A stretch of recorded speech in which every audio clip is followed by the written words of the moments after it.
দাখিল 2024 তোমরা যারা বোর্ড পরীক্ষা দিতেছো, দাখিল পরীক্ষা তোমাদের গণিত পরীক্ষার সংক্ষিপ্ত প্রশ্ন এসে থাকে। এক একটা সংক্ষিপ্ত প্রশ্ন উত্তর দিতে পারলে কত মার্ক করে পাইবা? 2 করে পাইবা।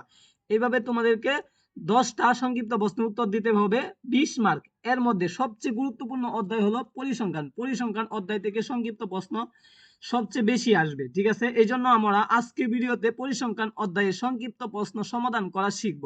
A to Z ভিডিওটা না টেনে পুরো সম্পূর্ণ দেখো, এগুলা পরীক্ষায় আসার সম্ভাবনা সবচেয়ে বেশি। এই জন্য আমরা এগুলা তোমাদেরকে শিখাচ্ছি। বিচ্ছিন্ন ও অবিচ্ছিন্ন চলক কি, এটা সংজ্ঞাটা মুখস্থ করে ফেলবা। এটা আসতে পারে, ঠিক আছে?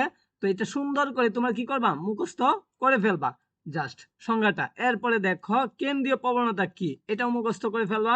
এরপর মধ্যক কি, এটা মুখস্থ করবা। এরপরে প্রচুরক কি, এই কয়টা মুখস্থ করলেই হয়ে যাবে। চলো আমরা দেখি এখন। হ্যাঁ, চলকের পরিচয় সহ মধ্যক নির্ণয়ের সূত্রটি লিখো। এখন আমাদেরকে কি করতে বলা হয়েছে? এখানে মধ্যক নির্ণয়ের যে সূত্র আছে না ভাইয়া, এই সূত্রটা লিখতে পারলে আমরা কত মার্ক পাইবো? 2 মার্ক পাই যাবো, ঠিক আছে? সমাধান করা যাবে। মধ্যক সমান সমান L plus n/2 minus fc into h/fm, এটাই হলো মধ্যক নির্ণয়ের সূত্র। এখন L সমান সমান কি? মধ্যক শ্রেণীর নিম্ন সীমা। f সমান সমান fc সমান সমান মধ্যক শ্রেণীর পূর্ববর্তী শ্রেণীর ক্রমজিত সংখ্যা। এরপরে fm সমান সমান মধ্যক শ্রেণীর গণসংখ্যা। তারপরে h সমান সমান শ্রেণীব্যাপ্তি। এইগুলা তোমরা জাস্ট পড়ে নাও। এরপরে দেখো 9 নাম্বারটা তোমার একটু সমাধান করা শিখো। একটি শ্রেণীর মধ্যমান কত ভাইয়া? একটি শ্রেণীর মধ্যমান 62.5, উচ্চ সীমা 65 হলে নিম্ন সীমা কত? এটা অত্যন্ত গুরুত্বপূর্ণ, এটা আসবে মনে করো। তো তো এখানে উচ্চ সীমা এবং মধ্যমান দেওয়া আছে, আমাদেরকে নিম্ন সীমা বের করতে হবে। তো আমরা সূত্রটা লিখবো, মধ্যমান শ্রেণী মধ্যমান সমান সমান উচ্চ সীমা প্লাস নিম্ন সীমা ডিভাইডেড বাই 2। তাহলে শ্রেণী মধ্যমান কত? 62.5 লিখলাম। লিখার পরে দেখো শ্রেণী উচ্চ সীমা, সূত্রটা তোমরা মুখস্থ করবা, তাহলে তুমি নিজে নিজেই পারবা, কোনো সমস্যা হবে না। উচ্চ সীমা সমান সমান 65 লিখলাম। এরপর নিম্ন সীমার মানটা বের করতে হবে, লিখে দিলাম নিম্ন সীমা ডিভাইডেড বাই 2, এই যে 2।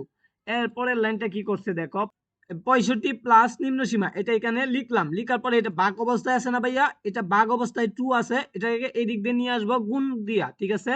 তো গুণ দিব 62.2 এর সাথে 2 গুণ করব, ঠিক আছে? এরপরে দেখো গুণ করার পরে নিম্ন সীমাটা রাখলাম এদিক দিয়ে, এটা যুগের আছে, এই দিক দিয়ে গেলে হয়ে যাবে কি আর মাইনাসের। এই দুইটা গুণ করে আসছে 125, আর এটা প্লাসের আছে সমানের ওই দিক দিয়ে আসলে মাইনাসের আসবে 65। তো এই দুইটা মাইনাস করলে এখন হবে 125 থেকে 65 গেলে কাটাকে 60, নিম্ন সীমা সমান সমান 60।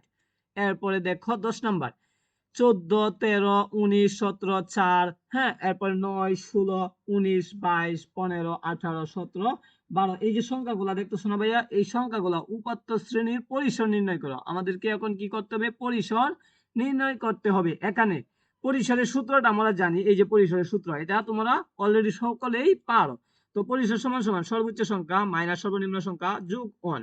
তো এখান থেকে আমাদেরকে সর্বোচ্চ সংখ্যাটা খুঁজে বের করতে হবে। কত ভাইয়া? তো এই 22 হলো সর্বোচ্চ সংখ্যা, সর্বনিম্ন সংখ্যা হলো 0। তো এখানে সর্বনিম্ন সংখ্যা এই যে 0 দেওয়া আছে, এই 0টা হলো সর্বনিম্ন সংখ্যা। তা আমরা লিখবো 22 সর্বোচ্চ সংখ্যা, এরপরে 0 সর্বনিম্ন সংখ্যা, দুইটা মাইনাস করলে 22 তাকে যোগ করব 1, তাহলে 23 হবে উত্তর, ঠিক আছে? তাহলে আমরা পারলাম যে কোনো পরিসর আসলে এখন আমরা এইভাবে নির্ণয় করে ফেলবো। এরপরে দেখো 1 থেকে 21 পর্যন্ত সকল বেজোড় সংখ্যার গড় কত? তো আমাদেরকে প্রথমে কি করতে হবে? বেজোড় সংখ্যাগুলার গড় বের করতে হবে। তো সংখ্যাগুলোর সমষ্টি সমান সমান 1 প্লাস 21 লিখবো। লিখার পরে গুণ দিব 11, ভাগ দিব 2।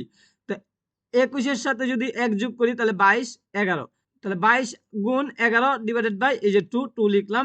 এরপরে কত হবে? এরপরে 22, 11 গুণ দিব, 2 দিয়ে ভাগ দিব, তাহলে 121 আসবে। তাহলে 121 এর সাথে কি করব? আমরা 2 দিয়ে ভাগ করব, তাহলে উত্তর পেয়ে যাব 11 দিয়ে। অথবা তুমি অন্য নিয়মও করতে পারবা। কি নিয়মে করবা জানো? বেজোড় সংখ্যাগুলো সবগুলা লিখবা। লিখো, আমরা দেখি লিখে। তো 1, 3, এরপরে কত 5, এরপরে 7, হ্যাঁ, সবগুলা কি করবা? যোগ দিয়া লিখবা। একবারে সবগুলা যোগ করে কত দিয়ে ভাগ দিবা? 11 দিয়ে ভাগ দিবা। 11টা সংখ্যা যেহেতু বেজোড় সংখ্যা আছে, এই জন্য 11 দিয়ে ভাগ করলে যে মানটা আসবে এটাই হলো বেজোড় সংখ্যার গড়। বেজোড় সংখ্যার গড় বেরোবে, ঠিক আছে? এরপরে দেখো আমরা আরেকটা সমাধান করা শিখি। 1 থেকে 21 পর্যন্ত এটা দেখছি। এরপরে দেখো 1 থেকে 20 পর্যন্ত মৌলিক সংখ্যাগুলোর গড় কত? আচ্ছা, 1 থেকে 20 পর্যন্ত মৌলিক সংখ্যাগুলা 2, 3, 5, তারপরে 7, এগুলা হলো মৌলিক সংখ্যা, ঠিক আছে ভাইয়া? তো সবগুলা মৌলিক সংখ্যা লিখবো। তো জয়টা হয়েছে অত দিয়ে ভাগ দিব। তো 1টা, 2টা, 3টা, 4টা, 5টা, 6টা, 7টা, 8টা হয়েছে, 8 দিয়ে ভাগ দিব। তাহলে এই সবগুলা যোগ করলে ক্যালকুলেটারে আসছে 77, 8 দিয়ে ভাগ করলে 9.625 উত্তর। তাহলে আমরা উত্তর পেয়ে গেছি। এরপরে দেখো এটা শিখলাম। এরপরে হলো 22 নাম্বারটা, শ্রেণী ব্যক্তি দেওয়া আছে, গণসংখ্যা দেওয়া আছে, উপাত্ত সারণী মধ্যক শ্রেণীর মধ্যমান নির্ণয় করো।